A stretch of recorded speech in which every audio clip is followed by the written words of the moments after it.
ওয়া বারাকাতুহু। ভাই বোনেরা, আপনারা যারা কাছ থেকে অথবা দূর থেকে টিভি ওয়ান স্ক্রিনে আমরা নতুন একটা প্রোগ্রাম দেখছেন, অন্তরের অন্তঃস্থল থেকে মোবারকবাদ জানাচ্ছি। আমরা গোটা কোরআনের 30 পারার তাফসীর এখানে নিয়ে আসতে চাচ্ছি বিভিন্ন আঙ্গিকে।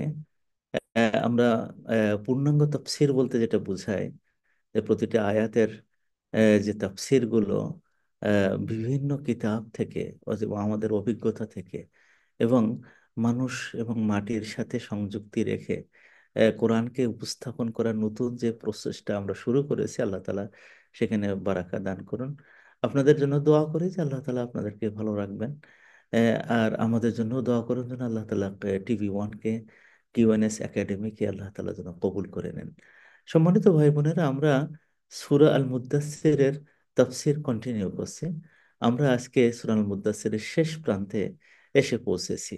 সেখানে আমরা যে আয়াতগুলো নিয়ে আলোচনা করব, সেই আয়াতগুলো এরকম: আউযু বিল্লাহি মিনাশ শাইতানির রাজিম, বিসমিল্লাহির রহমানির রহিম। في جنات يتساءلون عن المجرمين ما سلككم في سقر قالوا لم نك من المصلين ولم نك نطعم المسكين وكنا نخوض مع الخائضين وكنا نكذب بيوم الدين حتى أتانا اليقين। এই আয়াতগুলো আমরা গত সপ্তাহে কিছু আলোচনা করেছিলাম। সেটা হলো এই যে আল্লাহ তাআলা আসহাবুল ইয়ামিনদের কথা বলেছেন, যে যারা আহ, আল্লাহ তাআলার কাছে খুবই ভালো থাকে, খুবই ভালো থাকে। তো আমরা এই আসহাবুল ইয়ামিন জান্নাতের প্রবেশকারী একদল লোকের কথা আমরা বলেছিলাম, যারা জান্নাতে যে শুধু জান্নাতের আনন্দ ভোগ করবে না, তাদের অডিটোরিয়াম থাকবে। সেখানে মাঝে মাঝে তারা একত্রিত হবে। একত্রিত হয়ে ওরা মানে ইতিপূর্বে পৃথিবীতে কি ঘটনা ঘটেছে, এ, ঘটেছিল, তাদের জীবনে কি কি আছে, এইগুলো নিয়ে কথা বলবে। তো প্রতিটি জাতির, প্রতিটি সময়ের, প্রতিটি ক্ষণের, প্রতিটি ইতিহাসের বিপর্যয়ে, বাক বিপর্যয়ে এরা মানে আলোচনা করতে থাকবে। তো এক ধরনের লোকেরা যখন এরকম তাদের বন্ধুদের সাথে বসলো, তারা জিজ্ঞেস করবে, এতে আলু, তারা একে অপরকে জিজ্ঞেস করবে কি সম্পর্কে? আনিল মুজরিমিন, তাদের সময়কার যারা মুজরিম ছিল। মুজরিম শব্দের অর্থ হলো যারা আহ, মানে এমন অপরাধ করে যে অপরাধ তার শাস্তি ভোগ করার উপযুক্ত। কিছু কিছু অপরাধ আছে কিন্তু মানে শাস্তি ভোগ করার উপযুক্ত না, তার কারণে বরং হয়তো মাপ টাপ চেয়ে নিলে কিছু কিছু অপরাধ হলো সেটা হয়তো ক্ষমা টমা করা যায়। কিন্তু কিছু অপরাধ আছে যাতে রাষ্ট্রীয় মানে রাষ্ট্রীয় যন্ত্র ব্যবহার করে তাদেরকে শাস্তি দিতে হয়। যেমন খুন করা, যেমন একজনকে মেরে ফেলা, আহ, মানে আহত করে দেওয়া, যেমন কারোর জমা জমি জোর করে নেওয়া, এসব হলো অপরাধ। এবং এই অপরাধ আহ, কারো করার কারণে যারা জাহান্নামের মধ্যে গেছে তাদের সম্পর্কে জিজ্ঞেস করবে। এই আমাদের সময়ে উমুক ছিল না রাজা, আমাদের এই করতো, এই আমাদের সময়ে আমাদের গ্রামে এইরকম একটা শয়তান ছিল না, সে আমাদের এরকম ক্ষতি করতো, একে অপরে জিজ্ঞেস করবে। আল্লাহ তাআলা বলছেন যে তাদের যখন জিজ্ঞেস করবে তখন তাদেরকে খুঁজে বের করার চেষ্টা করবে কোথায় আসছে। আল্লাহ তাআলার কাছে জিজ্ঞেস করবেন, সাহাব ফেরেশতাদের কাছে জিজ্ঞেস করবেন যে আমাদের এই সময়ের এই লোকগুলো কোথায় আছে। তো তখন তারা দেখতে পাবে যে মুজরিমিন গুলো এরা সাকার নামক দোজকে আছে। অদ্ভুত। এবং এই দোজকটা কিন্তু আসলে মারাত্মক। আমরা সূরা আল মুদাসসিরে, তারপরে এর আগে কয়েকটা জায়গায় সূরা আল মাআরিজে সাকার সম্পর্কে আলোচনা করছে। তা আসলে সাকার হলো দোজকের খুব মারাত্মক একটা জায়গা, যে জায়গায় একেবারে লাওয়াহাতুন লিল বাশার, মানে চামড়াগুলোকে এমন ভাবে বিবর্ণ করে দেয়, কালো করে দেয়, কয়লার মতন করে দেয়। আবার ওইটা আবার চেঞ্জ হয়ে আবার সাকার খুব মারাত্মক জায়গা, খুব মারাত্মক জায়গা। তো তখন ওদেরকে জিজ্ঞেস করা হবে, মা সালাকাকুম ফি সাকার, যে তোমাদেরকে কে এই সাকার নামক পর্বত মানে পাহাড়ের দোজখের মধ্যে, যেখানে পাহাড়গুলো গলে গলে যাচ্ছে, সে মানে সেখানে মানুষগুলো আগুনের মতন হয়ে যাচ্ছে, তারই গরমে তোমরা নিজেরাই মরতেছো। এই রকম একটা জায়গায় তোমরা কিভাবে আসলে? কে তোমাদেরকে এখানে নিয়ে আসলো? সালাক শব্দের অর্থ হলো যে নিডলের সূচের মধ্যে যে সুতা যখন ঢুকায়, হ্যাঁ, তা কেমন ভাবে ঢোকায় সুতা? সূচটা কিন্তু মানে ছিদ্র খুবই ছোট, আর সেখানে সুতা ঢোকাতে গেলে খুব অল্প আস্তে আস্তে আস্তে আস্তে ঢোকাতে হয়। কারণটা কি? কারণ হলো যে এখানে গর্তটা এত ছোট যে সুতাটা ঢুকবে কি না ঢুকবে সন্দেহ থাকে। তো সালাকে মানে মানে সাকারে যখন মানুষকে দেবে, ওই জায়গাটা এত চিকন, এত খারাপ যে সুতা ঢুকানোর মতন অবস্থায় একজন মানুষকে ওখানে ঢুকাবে, ক্রাশ হতে থাকবে তার দেহ। মা সালাকাকুম ফি সাকার, তোমাদেরকে ঢুকাই দিয়েছে সাকারের মধ্যে কে? মা মানে এটা কোনো ব্যক্তি নয়, ব্যক্তি, বিষয়, আমল সব ওর মধ্যে আসে। কখনো কখনো ব্যক্তি এক ব্যক্তিকে নষ্ট করে দেয়। মিনাল জিন্নাতি ওয়ান নাস, মানুষদের মধ্যে যেসব শয়তান আছে এরা। আবার জিনেরাও, জিন শয়তানরাও একজন মানুষকে ক্ষতি করে দেয়। আবার আমল মানুষকে ক্ষতি করে দেয়। এই জন্য মা বলেছে এখানে, তোমাদেরকে এই সাকারের মধ্যে কে ঢুকালো? তখন তারা চারটা দোষের কথা বলবে। এবং এইটাই চারটা দোষ বর্তমান জামানায় আমাদের মুসলমানদের মধ্যে যেন মারাত্মকভাবে ঢুকে গেছে। আল্লাহ তালা আমাদেরকে এই দোষ থেকে বাঁচান। আমরা সবসময় দোয়া করি। দেখেন, এই যখনই দোজখের কথা বা জান্নাতের কথা কোরআনের মধ্যে আসতো, আল্লাহ রসুল সাল্লাহ সাল্লাম যখন এই আয়াতগুলো পড়তেন, জান্নাতের কথা বললেই আল্লাহ তালা বলেন আল্লাহুম্মা, আল্লাহ রসুল বলতেন আল্লাহুম্মা, ও আল্লাহ, ইন্নি আসআলুকাল জান্নাহ, আমি তোমার কাছে জান্নাত চাই। আবার যখন ভয়াবহ দুজকের বর্ণনা আসতেছে, তখন তিনি বলতেন আল্লাহুম্মা ইন্নি আউযু বিকা মিনান নার, ও আল্লাহ, আমি তোমার কাছে এই দোজকের আগুন থেকে আমি মুক্তি চাচ্ছি। তা আমরা ওই জন্য এরকম বলি। চারটা মারাত্মক মারাত্মক দোষের কথা বলা হলো বর্তমান জামানায়। কেন জানি আমাদের মুসলমানদের মধ্যে এই দোষগুলো প্রায় ঢুকে পড়েছে। একটা হলো যে লাম নাকু মিনাল মুসল্লিন, আমরা নামাজ আদায়কারী ছিলাম না। লাম নাকু মিনাল মুসল্লিন, আমরা নামাজ আদায়কারী ছিলাম না। সারা দুনিয়ায় যে পরিমাণ মসজিদ এখন বর্তমান মুসলমানদের হাতে আছে, অদ্ভুত, ওই পরিমাণ চার্চ নাই। এবং চার্চের সংখ্যা থাকলেও দুনিয়ায় ওই পরিমাণ চার্চে আবাদ করা লোক নাই। কিন্তু মুসলমানদের এই মসজিদ হওয়া সত্ত্বেও এই মসজিদগুলো কিন্তু ঠিকমতো নামাজ আদায়ের মসজিদ নাই এখন। আহ, জুমার দিনে সুবহানাল্লাহ, একতলায় জায়গা হয় না দুতলা করা লাগে, দুতলায় জায়গা হয় না তিনতলা করা লাগে। আমি ঢাকাতে পাঁচতলা মসজিদ পর্যন্ত দেখলাম, সবটাই আহ, জুমার দিন একেবারে সাংঘাতিকভাবে ভর্তি হয়ে যায়। কিন্তু দুঃখজনক হলো এই যে পাঁচ ওয়াক্ত নামাজে আমাদের এই সংখ্যা পাওয়া যায় না। দেখুন, 1938 সালে, 37-38 সালের দিকে আমার উস্তাজ আবুল হাসান নাদবী রহমতুল্লাহ আলাই, উনি জর্ডানে গিয়েছিলেন। তো সেখান থেকে তার মনে হলো যে আমি একটু মসজিদে আকসাতে যে ফজরের নামাজ পড়বো। তো জর্ডান থেকে ওটা খুব নিকটে। ওকে লোকজন নিয়ে গেলেন রাত্রে। রাত্রে মসজিদ বন্ধ ছিল, উনি ঢুকতে পারেননি। তো পাশে উনি রেস্ট নিয়েছেন। ফজরের আজান হলে, তাহাজ্জুদের আজান হলে উনি গেছেন। তারপরে দেখে লোকজন তেমন নাই। ফজরের সময় উনি দেখলেন যে ইমাম সাহেব সবার আগে গেছেন। ইমাম সাহেবের নাম ছিল আমিন আল হুসাইনি রাহিমাহুল্লাহ। তিনিও আওলাদের রসুল ছিলেন এবং আবুল হাসান নাদবীর বই পড়েছেন, তাকে দেখেননি। তো যখন যে আবুল হাসান নদভী পরিচয় দিয়েছেন, আমি আবুল হাসান, ভারত থেকে আসছি, তো বললো যে আপনি সেই মাদা খাসিরাল আলামু বিন হেতাতিল মুসলিমিন এই বইটার লেখক? তাহলে হ্যাঁ হ্যাঁ, আমি সেই লেখক। তখন ধরলেন এবং খুব মানে আনন্দশ্রু বইয়ে দিলেন, যা আমি খুব আনন্দিত হয়েছি আপনাকে দেখে। তো নামাজের সময় নামাজ পড়ার পরে বললেন, আমি নামাজের পরে আমি সবার সামনে একটু বক্তব্য রাখবো। তো আমিন আল হোসাইন উনি নামাজের পরে ওনাকে দিয়ে বললেন যে আবুল হাসান নদভী ভারত থেকে আসছেন, আপনারা সবাই কাছাকাছি আসুন এরপরে উনি বক্তব্য শুরু করলেন। উনি বললেন যে আমি আমি কান্নার চোটে কথা বলতে পারছি না, শুধু এতটুকু বললাম যে আমি কাল রাত্রে যখন আমি এখানে আসছি, তখন আমি শুনছি যে আলাক্সার চতুর্পাশে কয়েক লক্ষ মুসলমান বসবাস করে। আলাক্সা মসজিদের চতুর্পাশে কয়েক লক্ষ মুসলমান বসবাস করে, অথচ ফজর নামাজে এক রাকাত এক কাতার পূর্ণ হলো না। এই কয়েক লক্ষ লোক ফজর নামাজ এখানে এসে পড়লো না, অথচ এক রাকাত নামাজে 500 রাকাতের সওয়াব আছে। এরপরে উনি বললেন যে যে জাতি নামাজ হেফাজত করতে পারে না, সে জাতি বাইতুল মাকদেসকে হেফাজত করতে পারবে না। এই উনি উনি একটু বলে গেছেন, তার মাত্র 7-8 বছর পরে এটা আমাদের দখল, আমাদের হাত থেকে চলে যায়। তো এইটা, এটা হলো বিরাট ব্যাপার যে মুসল্লি হওয়া যদি না হয়, দিনের মেন খুঁটিটা হলো এই, আল্লাহর সাথে কানেকশনের মেন জায়গাটা হলো এই।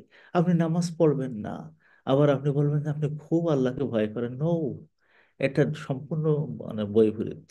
তো এটা হলো আল্লাহ তাআলার প্রথম বলেছেন যে ওরা এই কথা বলবে যে লাম নাকু মিনাল মুসাল্লিন, আমরা মুসাল্লিদের অন্তর্ভুক্ত ছিলাম না। 2 নম্বর হলো যে ওয়ালাম নাকু নুতআইমুল মিসকিন, আমরা মিসকিনদের খাওয়াতাম না। এই আরেকটা জায়গায়, যে জায়গায় মানে এখনকার মুসলিম উম্মাহ ওই রকম একই রকম সমস্যা পড়তেছে।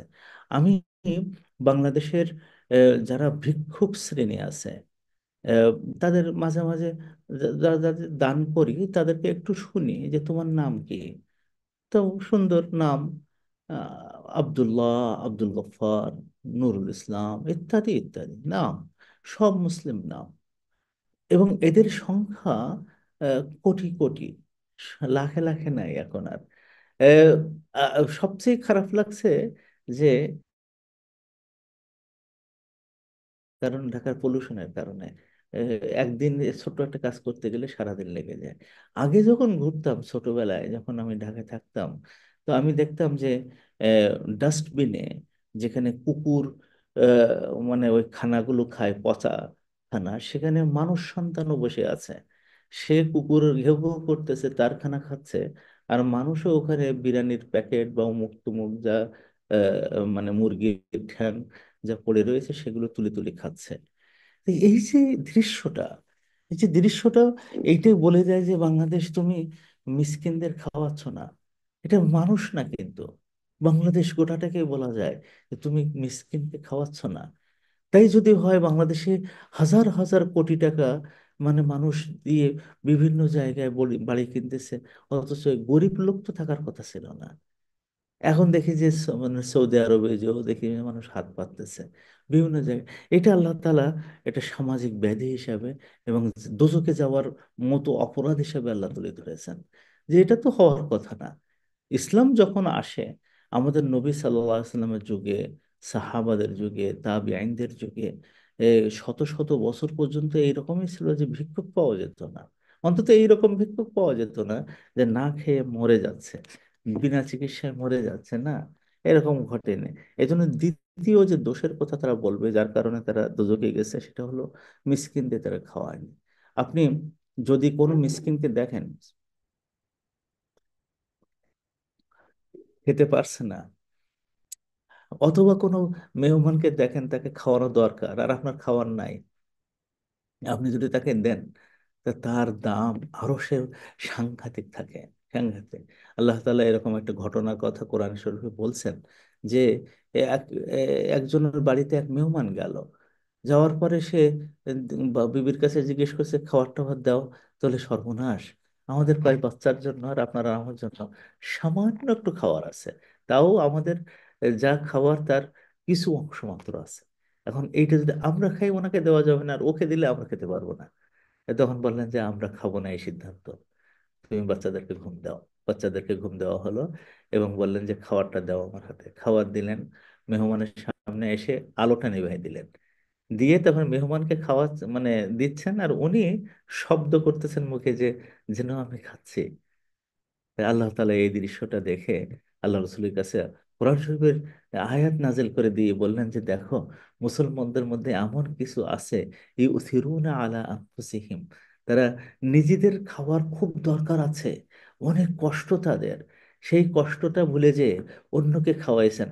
তাদের এই খাসা থাকা সত্ত্বেও, তাদের এই কষ্ট থাকা সত্ত্বেও, তাদের স্টার্ভিং থাকা সত্ত্বেও, তাদের ক্ষুধা, বুভুক্ষতা থাকা সত্ত্বেও তারা মানুষকে খাওয়াইছে। এই যে মানে প্রশংসাটা, জান্নাতীদের প্রশংসা। আর জাহান্নামীদের দোষ হলো এই যে তারা মিসকিনদেরকে খাওয়াচ্ছে না। 3 নম্বর হলো অকুন্না নাখুদু মা আল খায়িদিন, এবং যারা বাজে কথা বলে, বাজে কথা বলে তাদের সাথে আমরা সবসময় বাজে কথায় ব্যস্ত থাকতাম। এই যে বাজে কথা বলার লোক সব সময় ছিল।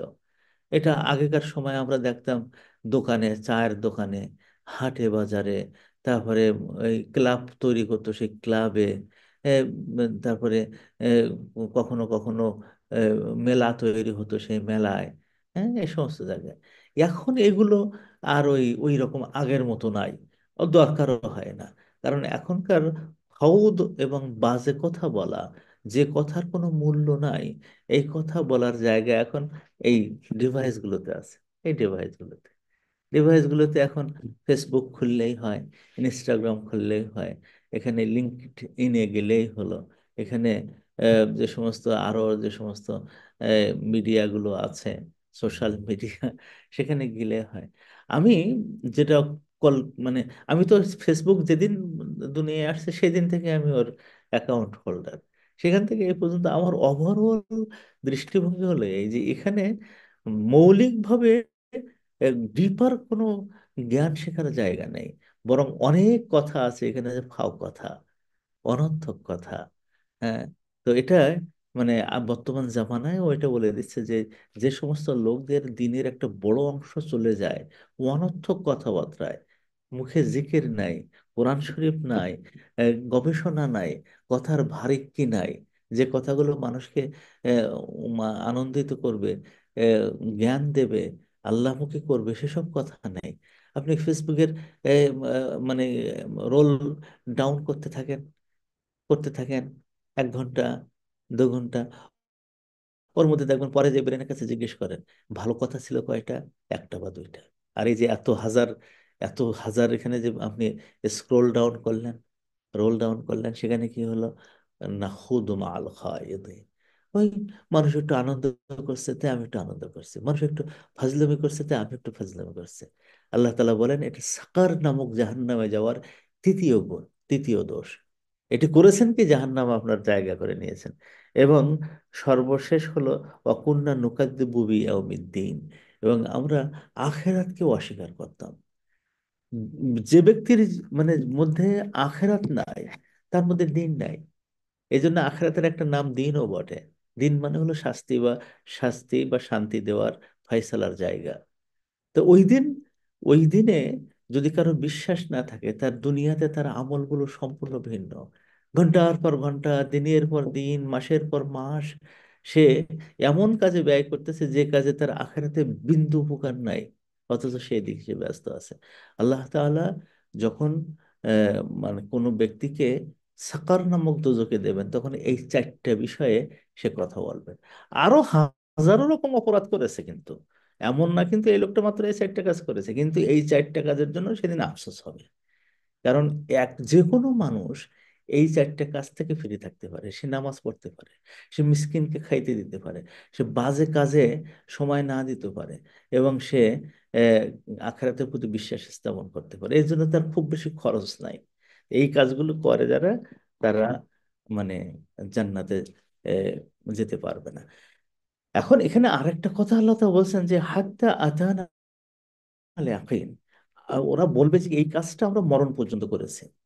দেখেন, এই জায়গাটায় হাদিসের একটা অংশ যদি আপনি নিয়ে আসেন, আল্লাহ রসুল বলেছেন যে কিছু কিছু মানুষ আছে যে তাদের আমল দেখে তোমরা বলবে এ তো দোজকি, এ মরে দেখুক, মরেই সে দোজকে যাবে। কিন্তু মরণের আগ দিয়ে সে এমন কিছু কাজ করে ফেলেছে বা এমন কিছু কথা বলে ফেলেছে যার কারণে আল্লাহ তারপর খুশি হয়ে জান্নাতের সিটিজেন বানাই দিয়েছে। আবার তুমি দেখবে যে একজন মানুষ একেবারে জান্নাতে, তোমরা সবসময় বলবো যে ও হয়তো মরে গেলে জান্নাতে যাবে, কিন্তু মরণের আগে এমন কিছু কাজ করে ফেলেছে, এমন কিছু কথা বলে ফেলেছে যার কারণে সে জাহান্নামে যাবে। এইটা কেন বলা হলো? তার দ্বারা কি এখন আমরা কি বলবো যে তাহলে এখন আমল করে লাভ কি? না। কারণ হলো কি, ছাড় দেওয়া যাবে না।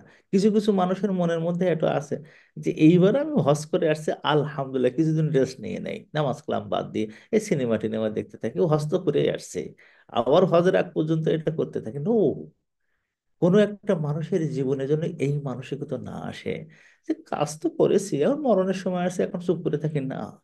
মরণের মুহূর্ত পর্যন্ত, যে সময় মানে রুহকে আল্লাহ তাআলা টেনে নিচ্ছেন, তখনও পর্যন্ত সাবমিসিভ টু আল্লাহ সুবহানাহু ওয়া তাআলা, আল্লাহ তাআলার প্রতি আমাদেরকে একেবারেই লেগে থাকবে। দ্বিতীয় হলো বিনয়।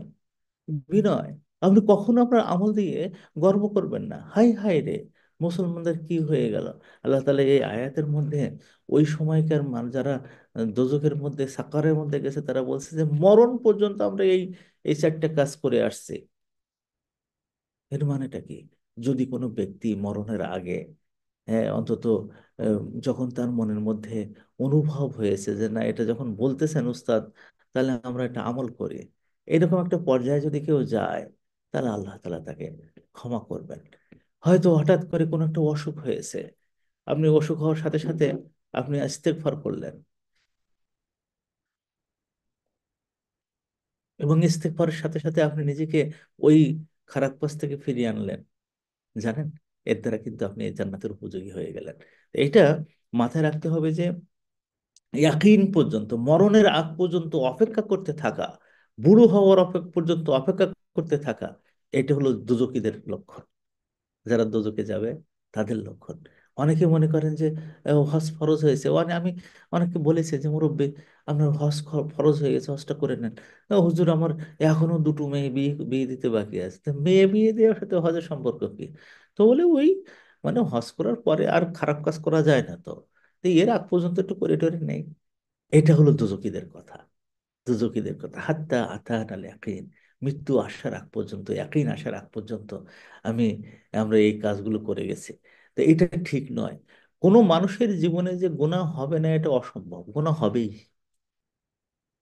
কুল্লু ইবনে আদম খাত্তা, প্রতিটি আদমের সন্তান ভুলকারী। আর খায়রুল খাত্তাইন, এবং যারা ভুলকারী তাদের মধ্যে সবচেয়ে ভালো কে? যে হলো আত-তাওয়াবুন, যে তওবা করে।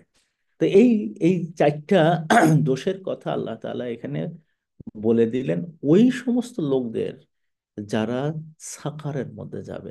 এবং মানে জাহান্নামের এই সাকারটা কিন্তু খুবই মারাত্মক, খুবই মারাত্মক জায়গা। এখানে কিছু লোক যাবে যাদের কথা এখানে আমরা দেখতে পেলাম, যে চার শ্রেণীর লোকের কথা আল্লাহ তাআলা বললেন। এরপরে আরেকটা কথা বলছেন যে এরা যখন মরে যাবে, মানে মরণের আগ পর্যন্ত তো এই খারাপ কাজ, চারটে কাজ করে গেছে। এছাড়া আল্লাহ বলতেছেন যে ফামা তানফাউহুম শাফাআতুশ শাফিঈন, কিয়ামতের ময়দানে শাফাআতকারী হবে অনেক, মানে সুপারিশকারী, আপনার পক্ষে দাঁড়িয়ে যাবে অনেক। সুবহানাল্লাহ। আখিরাতের ময়দানে আপনি আপনার আমল নিয়ে কিন্তু কথা খুব বেশি বলতে পারবেন না, কারণ প্রায়ই দেখা যাবে যে ভুলকারী। তখন আপনার পক্ষে সাপোর্ট দেওয়ার মতন বিভিন্ন জনে দাঁড়িয়ে যাবে আপনার আমলগুলো থেকে। যেমন রোজা, রোজা আপনার পক্ষে থেকে কথা বলতে থাকবে, একটু সাফায়াতকারী। রোজা খালি বলবে যে আল্লাহ, ও তো মানে ওকে আমি দেখছি সারা দিন না খেয়েছিল, আল্লাহ তুমি ওকে মাফ করে দাও। যেমন কোরআন, যে ব্যক্তি রাত জেগে কোরআন শরীফ পড়ে এবং কোরআনের গবেষণা করে, কোরআন সম্পর্কে লেখে, কোরআনের তেলাওয়াত করে, সালাত আদায় করে, ও ও বলবে আল্লাহ, ওকে আমি সারাটা রাত জাগিয়ে রাখতাম, সারাটা রাত, আল্লাহ তুমি ওকে মাফ করে দাও। তাহলে আপনার দেখা যাচ্ছে যে এই ধরনের এই আমলগুলো, নামাজ আপনার জন্য আলো হয়ে বসে, তুমি চিন্তা করো না, এই আলো চলে যাওয়া একদম আল্লাহ তাআলার কাছে তোমাকে নিয়ে যাবে। হ্যাঁ, আপনার মাথার উপরে দেখা যাবে ছায়া, আপনি জিজ্ঞেস করছেন যে ছাতা হয়ে আসো কে? যে সাদাকা। তা আপনার আমলগুলো সুপারিশকারী হবে। দুই নম্বর হলো আপনার জীবনে যে সমস্ত ব্যক্তিরা ছিল, তো ব্যক্তিদের মধ্যে থেকে আপনার যদি এমন হয়ে থাকে যে আপনার ছেলেকে আপনি হাফেজ বানিয়েছেন, বড় আলিম বানিয়েছেন, শহীদ হয়েছে সে, হ্যাঁ, শহীদ তার ফ্যামিলি থেকে 10 জনকে সুপারিশ করতে পারবে যে আল্লাহ, আমার পরিবারের 10 জনকে তুমি জান্নাতে দাও। যিনি হাফেজ হবেন তার বাবা এবং মাকে আল্লাহ তাআলা ক্রাউন পরাবেন, তো ওরা বলবে যে আল্লাহ তুমি আমাদেরকে এত সম্মান করছো কেন? বলে তোমার ছেলের জন্য। ছেলের কারণে দেখা গেল যে বাবা মা সেখানে পাচ্ছে। বাবা মা অনেক সময় ছেলের জন্য শাফাআতের কারণ হতে পারে। এরপরে হলো আহ, ভালো ভালো মানুষেরা, বন্ধু বান্ধবরা।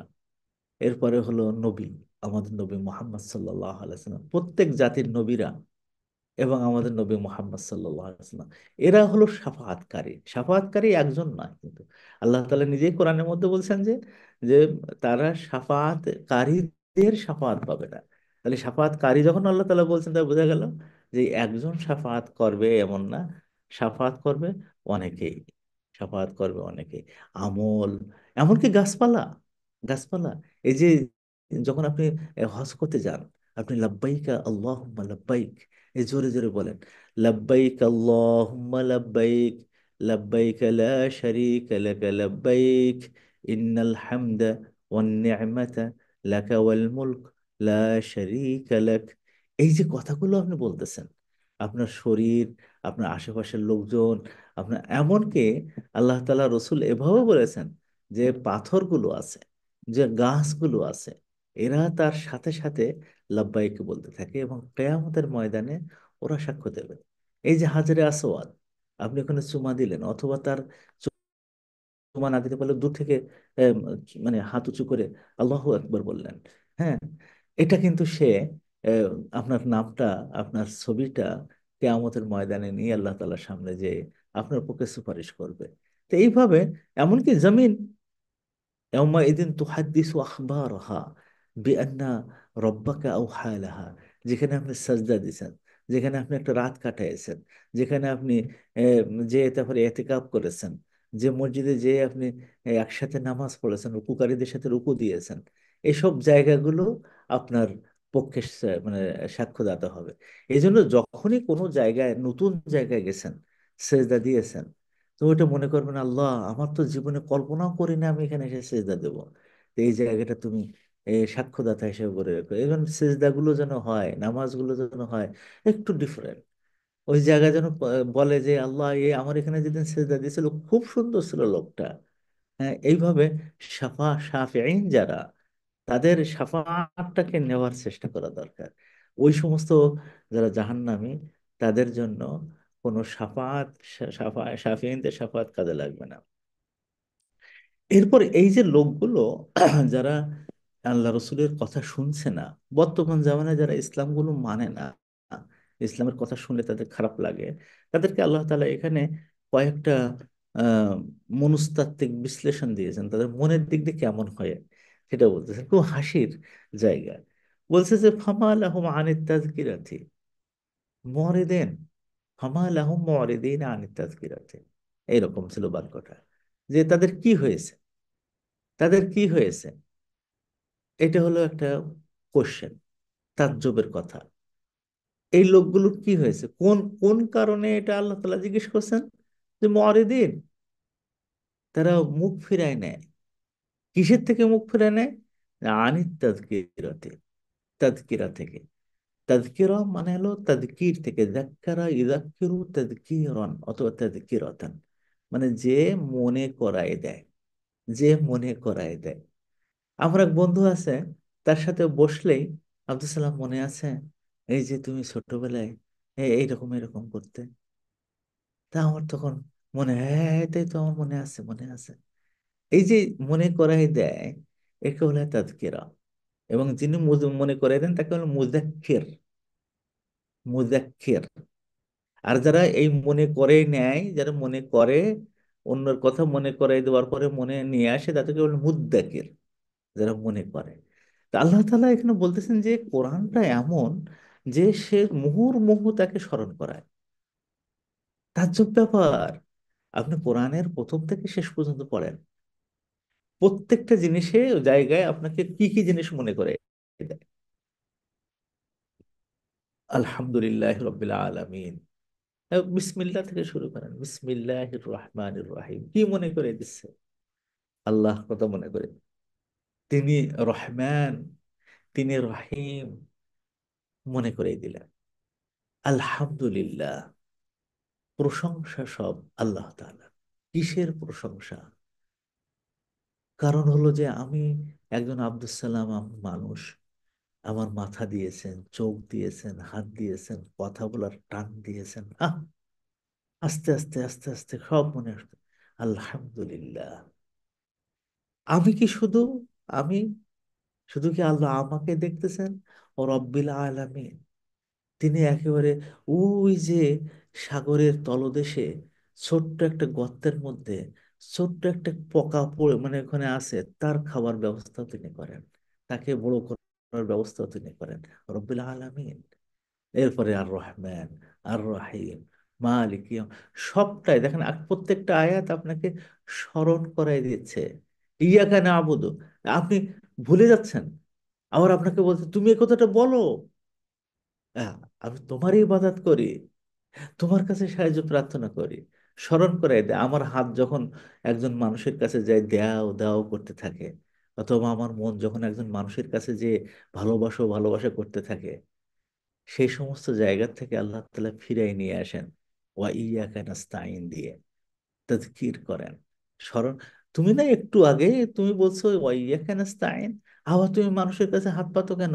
ওরে বান্দা, তুমি তাকওয়া অবলম্বন করো, তোমার রিজিক যে কোত্থেকে আসবে তুমি নিজেও টের পাবে না। চিন্তা করেন, তাযকিরা। আল্লাহ তাআলা বলছেন যে এত বড় একটা স্মরণ করাই দেওয়া, মানে কোরআনের একটা সবচেয়ে বড় জিনিস কি জানেন? যে প্রথম থেকে শেষ পর্যন্ত পড়লে যখন স্মরণটা করাই দেয় তখন মনে হয় বাস্তব একটা ছোঁয়া পাচ্ছেন আপনি, বাস্তব একটা ছোঁয়া পাচ্ছেন।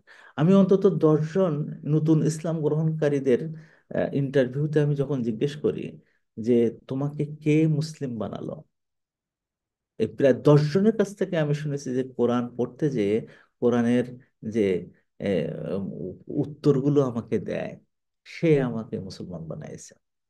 যেমন, যেমন আমি আমি দুনিয়া কি করব?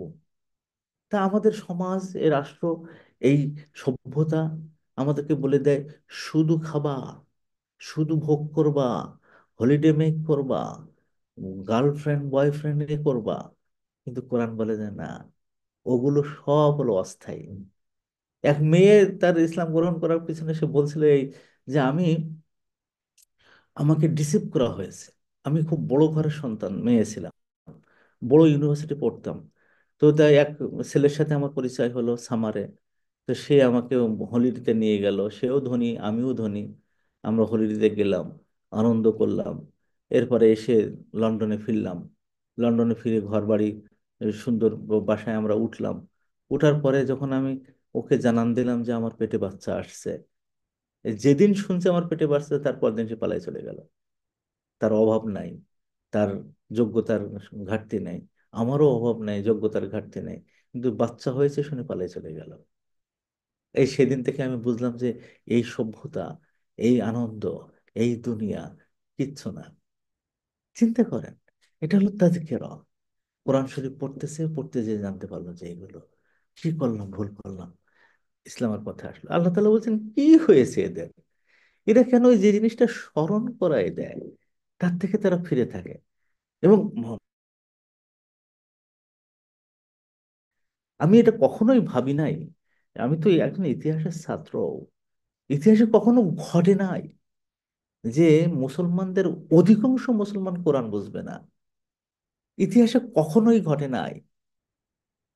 এই জামানায় যেটা ঘটছে, বাংলাদেশে যান, পাকিস্তানে যান, সৌদি আরবে যান, কুয়েতে যান, আরব দেশের লোকেরা, আমি আমি যখন আরব দেশে পড়াশোনা করতাম, রিয়াদে পড়ছি, মদিনায় পড়ছি, আমাদের ছাত্র ভাইয়েরা যারা আমাদের ডিপার্টমেন্টে পড়তো না, ইসলামিক স্টাডিজে পড়তো না, ডাক্তারি ইঞ্জিনিয়ারিং এটা একটা পড়তো, জিজ্ঞেস করতাম এই আয়াতের অর্থ কি, তা বলতে পারতো না।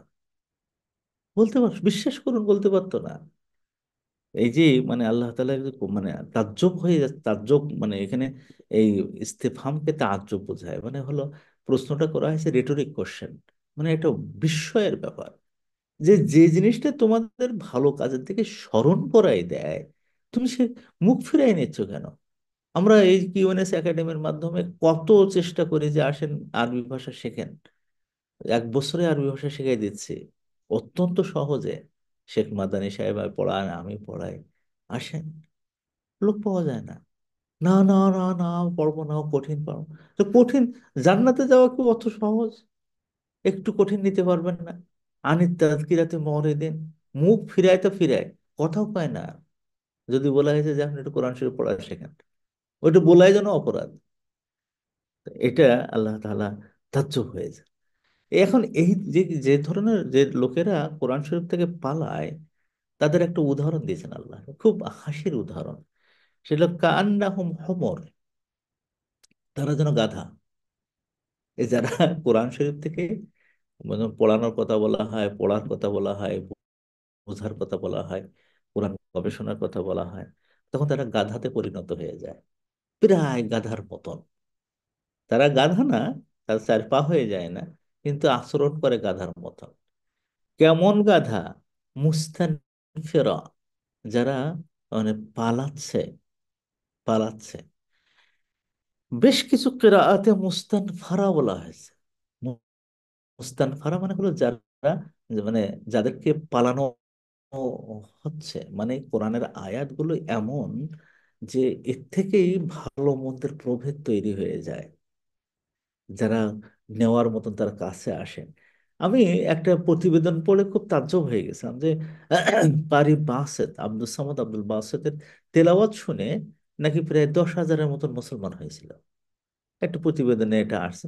আমি 10,000 নিয়ে অত বেশি মাথা খারাপ করছি না, কারণ ওই এর মধ্যে কম বেশি থাকতে পারে। কিন্তু তার তেলাওয়াত শুনে মুসলমান হয়েছে এরকম আমি নিজে নিজে চোখে দেখেছি, একজন মুসলমান হয়েছে শুধু তার তেলাওয়াত শুনে। যখন আমি জিজ্ঞেস করছি তুমি কি ঘোড়ার ডিম কিছু বুঝছো ওখানে কি বলা হয়েছে, নো, কিচ্ছু বুঝেনি। দেখি কেন? তো এত মুসলমান হলে ওটা শুনে তারপরে কাঁদতেছো ঝরঝর করে। তো তখন বলছে যে দেখো, যে আমি আমার মতো পড়ুয়া মানুষ দুনিয়ায় নাই। একটা নতুন বই বেরোয় মানে উপন্যাস লন্ডনে, তা আমি জানি যে এই মাসে নতুন কোন কোন বই বেরিয়েছে, কেন আমার পড়া হয়ে গেছে সেগুলো। কিন্তু কোনো বই আমার মনকে এত তপ্ত করতে পারে নাই, এত আনন্দ দিতে পারে নাই, এত কান্না বিজড়িত করতে পারে নাই, যেটা এই এই বইয়ের মানে প্রত্যেকটা শব্দ এবং বাক্যের সুর আমাকে দিয়েছে। আমি আমি বোকা না, আমি মূর্খ না, আমি একজন ইউনিভার্সিটির পাশ করা মানুষ। আমি লন্ডন শহরের যত নতুন বই আসে সেগুলো পড়া মানুষ। তো কোরআন শরীফ পড়ে আমার চোখের পানি আসার পিছনে কারণ হলো এই, যে এত সুর, এত সুন্দর, এত ফাইন কথা আহ, মানুষ আর কেউ মানুষের পক্ষে বলা সম্ভব না। আমি ওর অর্থগুলো বুঝিনি, কিন্তু মনে হয়েছে মনকে দোলা দেওয়ার জন্য ও অদ্ভুত রকম। এইটাই হলো আল্লাহ তাআলা বলছেন যে যারা কোরআন থেকে পালায় তারা হয় গাধার মতন হয়ে যায়, গাধার মতন হয়ে যায়। কেমন গাধা? যে গাধাগুলো পালায় কিসে থেকে? ফাররাত মিন কাসওয়ারা, যে মানে তীর বাগিয়ে বসে আছে এরকম শিকারী অথবা সিংহ। এর দুটো কাসওয়ারার দুটো অর্থ আছে। কাসওয়ারাকে যদি মূল আরবি শব্দ ধরা হয় তাহলে এর অর্থ হলো যারা তীর নিক্ষেপ করে মানে পশু পাখি মারে, সাইয়াদুন। আর এর আরেকটা অর্থ হলো যদি ইথিওপিয়ার শব্দ হয় এটা, অনেকেই তাই বলেছেন, ইবনে আব্বাসের মতো অনেকেই তারা বলেছেন যে এই শব্দটা আরবি শব্দ না, এটা ইথিওপিয়ান হাবাসি শব্দ। এর অর্থ হলো বাঘ বা সিংহ। তা সিংহ দেখে যেমন গাধারা পালায়, অথবা শিকারী দেখে বন্য গাধারা যেমন ভাবে পালায়, এরা তখন পালাচ্ছে। তখন আমার কাছে মনে হলো যে আমি আমি ছোটবেলা থেকে মসজিদের সাথে যুক্ত, নামাজ পড়াই অথবা সেখানে যে একটু বক্তব্য রাখি, একেবারে ছোটবেলা ক্লাস 8 থেকে। কিন্তু আমি পরিণত বয়সে এখান থেকে 4-5 বছর আগে আল্লাহ তাআলা আমাকে একটা বড় মসজিদের দায়িত্ব দিয়েছিলেন। ডাইরেক্টর হিসেবে আমি কাজ করতাম। তো সেখানে আমি মানে মানে জোহরের পরে আমি তাফসীর করতাম। তো একদিন এরকম বলছি যে আপনারা সবাই বলবেন, আমি নিজেই বলতেছি, আপনারা সবাই বলবেন, সূরা ইউসুফের তাফসীর হবে আজকের এই অংশটা এরকম, আপনারা বসেন। তা নামাজ পড়ছে প্রায় ধরেন 500 লোক, 500 লোক নামাজ পড়ছে। আর এই ঘোষণা দেওয়ার পরে ওখানে বসে আছে 4 থেকে 5 জন লোক, আর সব চলে গেল। আর তখন আমার কাছে মনে হলো যে কি ব্যাপার, আমি না হয় দুর্বল মানুষ, আমার কথা মানুষ শুনবে না, তো কোরআনের কথা তো আমি বলবো। তো তখন দেখা যাচ্ছে যে এই যে মানুষ চলে যাওয়ার পিছনে আল্লাহ তাআলা এখানে বলছেন যে যে ফাররাত মিন কাসওয়ারা, তাদের কাজ হলো যে সমস্ত গাধাগুলো পালায়, তারা মনে করে যে আমাকে বোধহয় কোনো শিকারী মেরে ফেলবে।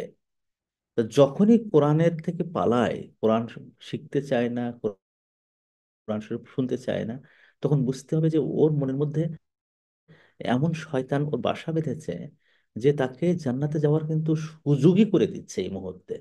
এবং সে নিজে বুঝতে পারছে তার ভিতর থেকে যে আমি যে জীবন আছি ওই জীবন আমার মেরে ফেলতে হবে, বা ওই জীবনে আমি মরে যাব।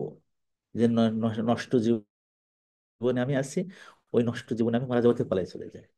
দেখেন আল্লাহ তাআলার ভাষাটা কি, যে কুরাইশের লোকেরা কেন তারা কোরআন শরীফ শুনতে চায় না। কারণ হলো এই, তাও তো কোরাইশের যারা একটু বিদগ্ধ মানুষ, যারা কিন্তু ভালো ভালো কথা শোনে, তারা কিন্তু আহ, গোপনে অন্ধকারে এরকম শুনতে আসতো।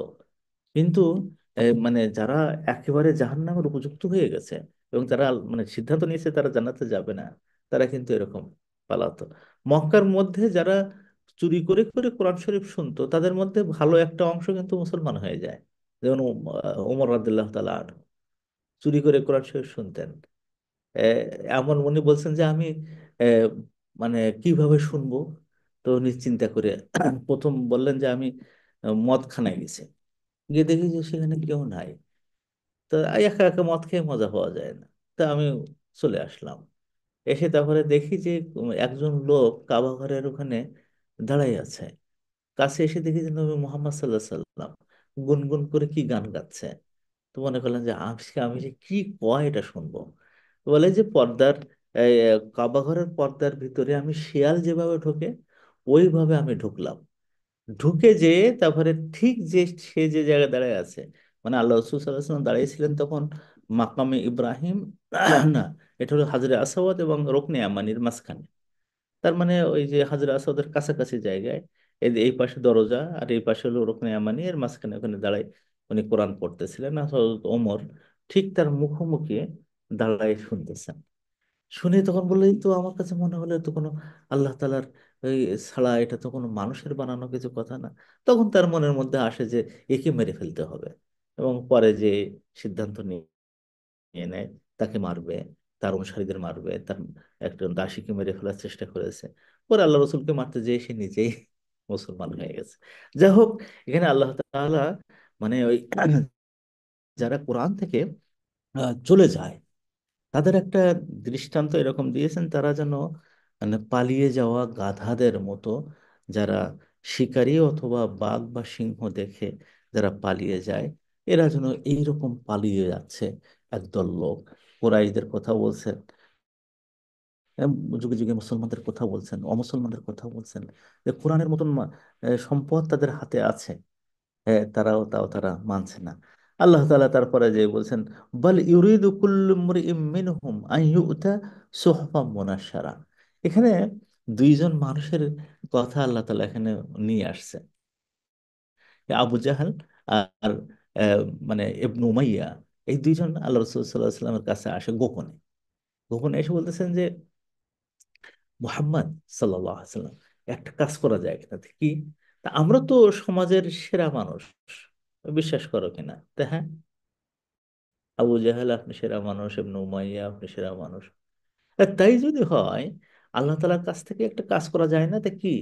তোমার আল্লাহকে বলে দাও যে আমাদের নামে নামে একটা করে চিঠি পাঠিয়ে দেখ, সহিফা পাঠিয়ে দেখ, ছোট ছোট বই, বা কোরআনের যে তোমার কাছে কোরআন পাঠাচ্ছে ওই কোরআন লিখে দেখ যে মিন আল্লাহি ইলা আবু জাহাল, আল্লাহর পক্ষ থেকে আবু জাহেলের কাছে আমাদের নাম সহ। যে তখন আমি বুঝবো যে আবু জাহালের কাছে আসা চিঠি, ইবনু উমাইয়ার কাছে কাছে আসার চিঠি। আল্লাহ তাআলা এই তাদের এই দুই বক্তব্য এখানে তো করতেছেন বল, আরে এরা এমন পাগল যে ইউরিদু কুল্লু ইমরিইম মিনহুম, তারা প্রত্যেকেই এমন চায় আইয়ুতা সুহুফাম মুনাশশারা, তাদের নামে বিক্ষিপ্ত বিক্ষিপ্ত করে, সেপারেট করে করে, আলাদা আলাদা করে সাহিফা দেওয়া হোক ওদের নামে, আলাদা আলাদা নামে। এটা আবু জাহালের কাছে আসা সাহিফা, এটা আব্দুল্লাহ ইবনে মুগিরার কাছে আসা ইয়ে, এটা হলো উমাইয়ার কাছে আসা ইবনে উমাইয়ার কাছে আসা সাহিফা। এটা ওয়ালিদ ইবনে মুগিরের কাছে আসা সাহিফা, এরকম করে করে যে এরকম যেন হয়। তখন আল্লাহ বলছেন, কাল্লা, এটা হয় না, এটা কখনো হয় না। বাল্লা ইয়াখাফুন আল আখিরা, ওরা যে এই যে কথাগুলো বলতেছে, ওরা আসলেও কিন্তু মানবে না। ওদের আসলে জায়গাটা হলো, সমস্যার জায়গা হলো যে আখিরাতের প্রতি ওদের কোনো ভয় নাই। আর আল্লাহ তাআলা বলছেন যে ও আসুক আর না আসুক কি, কাল্লা, জেনে রাখো যে কোরআন তোমার কাছে পাঠাচ্ছি সেটা হলো ইন্নাহু তাযকিরা, সেটা স্মরণ করিয়ে দেয়। ফামান শাআ যাকারাহা, যে ব্যক্তি চায় সেই কোরআনকে সে এটা জিকির করবে, এটা নিয়ে পড়াশোনা করবে। এখানে পরে যে বলছেন যে ওমা ইয়াযকুরুনা ইল্লা আন ইয়াশাআল্লাহ, এই কোরআন পড়তে পারা, কোরআনের জিকির করতে পারা, এটা যার তার পক্ষে সম্ভব হয় না। এক অদ্ভুত কথা। এটা সূরা রহমানের মধ্যেও আল্লাহ তাআলা বলছেন আর রহমানু আল্লামাল কোরআন, আল্লাহ তাআলাই কোরআন পড়ায় দেন। দেখেন, কোরআন যদি এরকম হয়ে যায় আপনার জীবনে যে একটা দিন যাচ্ছে কোরআন আপনি পড়লেন না, হিজরত করলেন কোরআনকে, তখন আল্লাহ তাআলা কিয়ামতের ময়দানে আল্লাহ তাআলা আমাদের নবীকে আপনার বিরুদ্ধে দাঁড় করাবেন। আমাদের নবী সেদিন বলবেন, রব্বি, ও আমার রব, ইন্না কওমি, আমার এই যে জাতিটা, ইত্তেখাদু হাদাল কোরআন মাহজুরা, কোরআনকে তারা অ্যাবান্ডান্টলি গ্রহণ করছিল। তার মানে কি, গ্রহণ করছে কোরআন আল্লাহর কিতাব, তারা জানে যে এই কিতাবের মধ্যে সব কিছু আছে, তারা জানে যে এই কিতাব পড়লে বড় একজন আলেম হওয়া যাবে এবং সেই অনুযায়ী আমল করলে একজন জান্নাতি হওয়া যাবে। তারা জানে এই কোরআন আমল করলে গোটা পরিবারটা ফুলের মতন, ফুলের বাগানের মতন গড়ে উঠবে। তারা জানে কোরআন অনুযায়ী দেশ চালালে সেই দেশ হয়ে যাবে জান্নাতি দেশ। এরপরেও তারা কোরআন মানে না। এর কারণটা কি? তারা মনে করেছে এটাকে বাদ দিতে হবে, এটা না বাদ দিলে আমার জীবনে শান্তি আসবে না। বাংলাদেশের যদি অধিকাংশ মানুষের কাছে জিজ্ঞেস করেন যে কোরআন অনুযায়ী দেশ চলবে, এটা পছন্দ করেন, এখন যেন অধিকাংশ মানুষ যেন বলে ফেলতেছে, না না, ও করলে আমাদের দেশ ভালো চলবে না।